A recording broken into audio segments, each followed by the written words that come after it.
서울과 수도권의 생활 밀착형 오늘의 이슈를 알아보는 뉴스 따라잡기 시간입니다. 수도권에서 일어나는 각종 뉴스들을 심층적으로 정리해보도록 하겠습니다. 오늘도 시사평론가 최요한 씨와 함께하겠습니다. 안녕하세요. 네, 안녕하십니까. 네, 오늘은 물 사용에 대한 얘기를 좀 해볼 건데요. 서울시가 물 재이용 관리 계획을 세워서 빗물과 중수의 이용률을 6배 늘리고 또 물재생센터 4곳의 시설 용량을 확충하는 등 종합적인 대책을 세웠다고 합니다. 또 각 자치구의 재사용량 목표를 할당했다고 하는데요. 오늘 자세한 내용을 좀 알아보도록 하겠습니다. 일단은 2020년까지 물 사용량의 14%를 빗물과 하수로 사용한다고요? 예, 그 물 이야기 하면 참 드릴 말씀 많은데 일단 그림 하나 준비했으니까 한번 보시면서 이야기하시죠.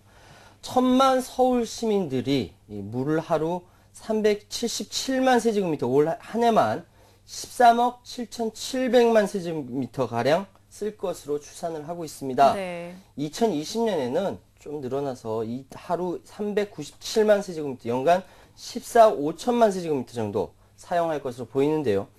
2013년 현재 이 가운데 재이용하는 물 고작 4%에 그친다라는 것이 연간 5천만 제곱미터 수준인데 대부분이 빗물을 그냥 흘려보내죠. 예, 그 수돗물을 한번 쓰고 내보냅니다. 네. 하수를 재처리해서 다시 이용하는 양도 매우 적고요. 서울시 지난 3일 빗물을 모으고 수돗물과 하수 등을 재처리해서 다시 쓰는 물의 이용량을 이제 크게 늘리겠다. 서울시 물 재이용 관리 계획을 시행한다. 이렇게 밝혔습니다. 물 재사용량을 2010년에 3.9%에서 10년 뒤 2020년 14.4% 상당히 끌어올리는 것이네요. 네. 그러니까 2억 882세제곱미터까지 끌어올리겠다. 이 목표를 내놨는데 이렇게 만든 재이용수, 청소용수나 조경용수, 그러니까 하천 유지용수로 사용한다고 합니다. 네. 일단은 이렇게 재활용수를 이용한다는 건 참 반가운 소식인 것 예. 같은데, 앞으로 7년 후에 재사용률을 4%에서 14%까지 끌어올리겠다는 거는 상당히 좀 숫자가 높은 것 같습니다. 이게 가능할까요? 가능하니까요. 먼저 서울 시내 건물 지붕에 그 빗물을 모으는 시설을 대폭 늘리기로 했습니다. 네. 그러니까 빗물 이용 시설은 1997년 서초구 서초동의 킴스타워를 시작으로 2010년 현재 상암 월드컵 경기장 등 214곳까지 늘었는데요. 공동주택이 108곳, 그리고 학교 54곳, 그리고 공공시설 16곳 등의 이런 시설을 설치해 놓았습니다. 네. 서울시는 지붕 면적이 1000제곱미터 이상의 모든 건축물에 빗물 이용 시설을 설치하도록 권고하고 민간 소형 건물에 빗물 이용 시설을 설치할 때 설치비의 90%, 그리고 최대 1000만 원까지 지원하겠다. 이렇게 밝혔고요. 빗물 이용량을 2010년 39만 세제곱미터에서 2020년 240만 세제곱미터로 6.1배가량 끌어올릴 계획이라고 밝혔습니다. 네. 한편 서울시는 이 중수 이용량도 대폭 늘릴 것인데 중수 처음 들어보셨죠? 이 중수라는 것은요, 한 번 쓰고 내다 버린 수돗물을 간단하게 정화해서 재이용하는 것을 의미합니다. 네. 그러니까 중수 이용률은 2010년 283만 세제곱미터에서 2020년에는 1835만 세제곱미터, 그러니까 6.5배 늘리는 것이 현재 목표로 잡은 것이고요. 네. 하루 물 사용량 400세제곱미터 이상인 공동주택 약 500가구 이상을 의미하고 연면적 8,000제곱미터 이상 건축물의 물 이용량의 10% 용량을 중수도 시설을 설치하도록 권고하고 있는 상황입니다. 네. 이 물을 재이용하는 것에 가장 큰 비중을 차지하는 게 아무래도 그 하수처리일 것 같은데 구체적인 계획이 좀 있을까요? 예, 그렇습니다. 말씀하신 대로 물을 재이용한다. 이건 그 가장 많은 비중을 차지하는 것이 하수처리 맞고요. 일단 2010년에 4,726만 세제곱미터에서 1억 8,806만 세제곱미터로 약 4배 정도 이렇게 늘리는 것이 목표입니다. 네. 중랑이나 탄천, 서남, 난지 등 물 재생센터가 있는 이 4곳의 시설 용량을 확충하고요. 강서구 마곡지구에 2만 세제곱미터 규모의 하수처리 재이용 시설을 새로 설치할 계획이라고 하고요. 이러한 프로젝트들을 서울시만 하는 건 아니고 25개의 그 자치구 함께 합니다. 2020년 물 재사용 자치구별 목표량을 이제 할당을 했는데요. 하수처리구 재이용시설 설치할 강서구가 세로 마곡지구 강서구가 3,450만 세제곱미터 가장 크고요. 업무나 상업시설에 몰려있는 강남구 1,800만, 서초구 1,300만, 그 송파구 1,100만 세제곱미터로 이 강남 3구에 대해서는 중소시설 설치 목표량을 상대적으로 좀 높게 잡았습니다. 네. 이번 서울시의 물 재이용 관리 계획이 이 물의 재이용 촉진 및 지원에 관한 법률에 따른 법정 계획입니다. 그래서 공청회를 거쳐 지난달 16일 환경부 승인을 거쳤고요. 서울시를 따라 다른 광역시나 도들도 올해 안에 물 재이용 관리 계획을 세워서 이제 환경부의 승인을 받아야 합니다. 네, 이런 계획에 따라서 잘 좀 이루어졌으면 좋겠는데 일단은 이렇게 서울시에서 그 물 관리에 대해서 체계적인 계획을 세웠다는 게 참 환영할 만한 것 같습니다. 근데 그만큼 우리나라가 물이 부족하다고 봐야 될까요? 그래서 제가 자료를 좀 취합해서 공부를 좀 해봤어요. 네. 네, 결론부터 말씀드리면 우리나라는 물 부족 국가라기보다 물 낭비 국가 혹은 물 관리 엉망 국가라고 표현하는 것이 더 적확하다라고 말씀드리겠습니다. 네. 그러니까 일단 이 물 부족 국가다라는 이 근거를 좀 살펴보니까요. 정부 발표 유엔에서 지정했다고 했는데 사실 유엔 아닙니다. 인구 문제에 관심을 둔 미국의 사설 연구소인 이 국제인구행동연구소, 약자로 PAI라고 하는데요. 네. 여기서 산출한 자료를 유엔 인구국이나 세계은행 등에서 인용을 했고 이것을 우리나라에 번역돼 소개되는 과정에서 한국은 유엔이 지정된 물 부족 국가다. 이렇게 오도되어서 소개가 된 것입니다. 네. 그러니까 유엔과 별 관계없는 자료를 우리나라 정부가 댐 건설이나 기타 개발 사업을 추진하는 목적에서 계속 부풀려서 사용한 것입니다. 어디에다 쓰였을까요? 바로 4대강 사업이죠. 네. 그럼 이 PAI에서 나온 자료가 신빙성을 갖고 있는가? 어떻게 산출을 했냐면 한국과 연평균 강수량을 인구수로 나눠서 1인당 이 강수량을 계산했는데 우리나라 연평균 강수량이 세계 연평균 거의 20%에서 30% 웃돌거든요. 그런데 워낙 좁은 땅에 많은 사람들이 살다 보니까 인구수로 나누면 졸지에 우리나라가 사막국가 수준으로 떨어지는 것입니다. 이게 네. 바로 통계의 허점이죠. 예.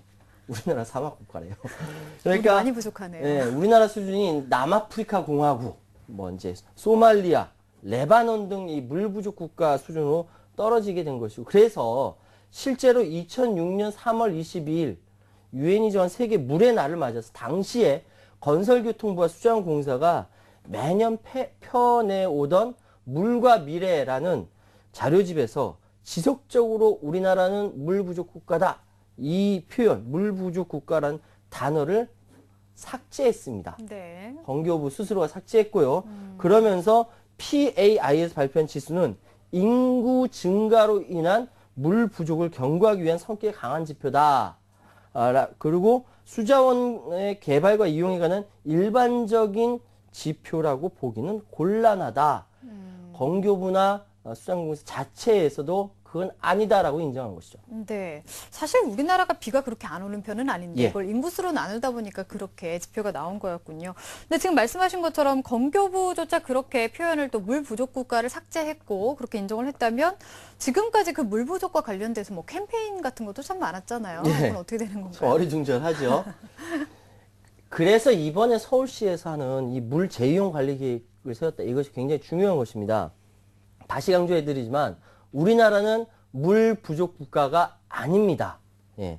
물 대신 물 낭비 국가, 네. 물 관리 엉망 국가라고 유엔이 만약에 그렇게 지정한다 해도 과언이 아닙니다.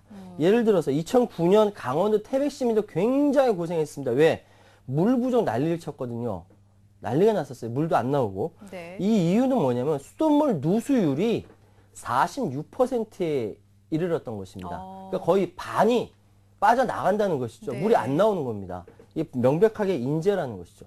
그럼에도 불구하고 이 물 부족 국가라는 신화가 퍼지게 된 것은 이후의 정권이 이 4대강 사업을 비롯한 치수 프로젝트를 진행하기 위한, 그러니까 댐을 쌓고 보를 쌓고 이런 정지 작업으로서 부풀리기를 한 것이죠. 쉽게 말씀드려 토건 마피아를 위한 정략적 이용이다라고 말씀드리겠습니다. 근데 이제는 인정하고 있습니다. 여기서 중요한 것은 그럼에도 불구하고 우리나라가 물 부족 국가는 아니라 할지라도 명백하게 물 낭비 국가라는 것이죠. 네. 그거는 이제 세계적인 차원에서 자료가 많이 나와 있습니다.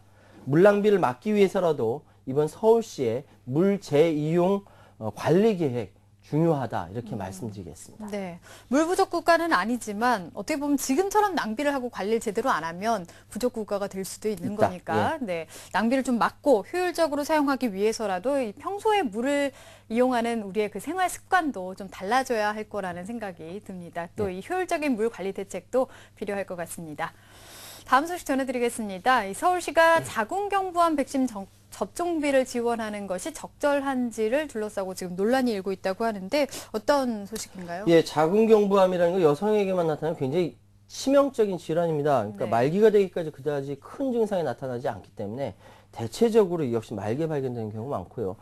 이 원인은 인유두종이라는 바이러스 전파 때문이라고 하는데요. 여러 여성과 성관계를 한 남성과 결혼한 여성인 경우 또는 여러 남성과 성관계를 한 여성인 경우 또 하나 더 17세 이전에 성관계를 한 여성의 경우 발병 가능성이 크다. 뭐 이렇게 이야기를 하고 있고요. 증상으로는 질출혈이나 질분비물 증가, 골반 통증과 허리 통증, 그리고 체중 감소와 배변 곤란 등의 증상이 있다고 합니다. 개인적으로 다 차이가 있으니까요. 네. 이 자궁경부암 전 세계 여성에게 두 번째로 많이 나타나는 암이다. 이렇게 이야기하고 있고요. 우리나라도 역시 인구 10만 명당 10.5명, 거의 11명에 가까운 꼴로 걸리는 것으로 알려져 있고요. 대한부인종양학회에서 18세에서 26세까지의 여성이 백신을 접종하면 자궁경부암을 80%까지 예방할 수 있다. 이렇게 발표한 바 있습니다. 네. 근데 이 접종에 대해서 뭐 부작용이 있다, 아니면 뭐 꼭 맞아야 한다, 뭐 여러 가지 논란이 좀 있었는데, 그래서 이 접종비를 서울시가 지원해 주는 게 문제로 지금 떠오르고 있다고요. 네, 그러니까 접종의 필요성에 대한 주장, 그리고 그 부작용에 대한 주장, 이게 팽팽히 맞서고 있어서 그런데요. 네. 일부 서울시 의원들과 의학계는 저소득층 젊은 여성들을 중심으로 접종을 서울시가 비용을 지원해 줘야 된다. 이렇게 주장하고 있지만 서울시는 안정성 논란 때문에 섣불리 결정하기가 어렵다. 네. 이렇게 이야기하고 있습니다.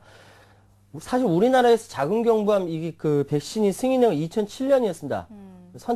선택 접종으로 시작됐고, 뭐 백신은 서바릭스, 가드실 두 종류라고 하고요. 그런데 접종비가 15만 원에서 20만 원, 굉장히 좀 비싼 편입니다. 네. 그래서 서울시 따로 지원을 해야 한다. 뭐 이런 주장이 나오는 거죠. 맨 처음 백신이 처음 도입됐을 때 의학계는 백신을 적극적으로 접종을 권유했는데 올 6월 일본에서 1968건의 급성 파종성 뇌척수염이라는 부작용이 발생해서 네. 우리나라 당국이 접종 권유 제한 지침을 내리게 됐죠. 그러고 나서도 우리나라 14건의 그런 부작용이 벌어졌거든요. 네. 이게 이렇게 이제 되고 있다가 논란이 정작 불이 붙은 것은 세계보건기구 WHO가 다시 백신에 별 문제 없다라고 발표하면서부터 의학 관계자들이 동의하고 새누리당의 강정호 의원 경우 지난달에 자궁경부암 백신 접종을 국가 필수 예방 접종 포함한 내용법의 관련법 개정을 발의하면서부터 이렇게 논란이 시작됐습니다. 네. 이 가운데 김광수 서울시 의원이 생활보호 대상자 차상위 계층 등 저소득층 10대 여성부터라도 서울시가 이 접종을 지원해야 한다. 시에 건의를 한 것이 서울시에서 현재 논란이 되고 있는 것이죠. 네. 그러니까 아직까지 그 안전성 검증에 대한 우려가 좀 있기 때문에 서울시에서 이 책임 소재 문제로 지원에 대해서 좀 망설이고 있다, 이렇게 볼 수 있겠어요. 그렇죠. 그러니까 김광수 의원은 미국과 호주 등 35개국이 9살에서 16살 여성에게 자궁경부암 백신을 국가 필수 예방 접종으로 지원하고 있고 WHO에서도 별 문제가 없다. 뭐 이렇게 얘기한 만큼 서울시는 본격적으로 논의할 필요가 있다. 이렇게 밝혔기도 했는데요. 서울의 10대 기초생활수급자 접종비 드는데 비용은 52억 9천만 원입니다. 네. 그런데 문제는 돈이라기보다 이 부작용에 대한 우려. 그러니까 서울시는 아직 시기상조라고 보는 것이고 서울시는 정부의 입장과 마찬가지로 부작용이 발생하면 책임론이 되기 때문입니다. 네. 무엇보다 아직까지 안전성 논란인데 시가 선뜻 먼저 지원하겠다 이렇게 이야기하기가 곤란하다는 것이죠. 마찬가지로 시 보건소에서도 사람들이 이제 접종하냐 이렇게 여부를 묻는다면은 상담하면은 NCND 그러니까 긍정도 부정도 하지 않는다 이렇게 할 수밖에 없는 상황이다. 시의 복지건강시설 관계자들이 이렇게 입을 모으고 있습니다. 네.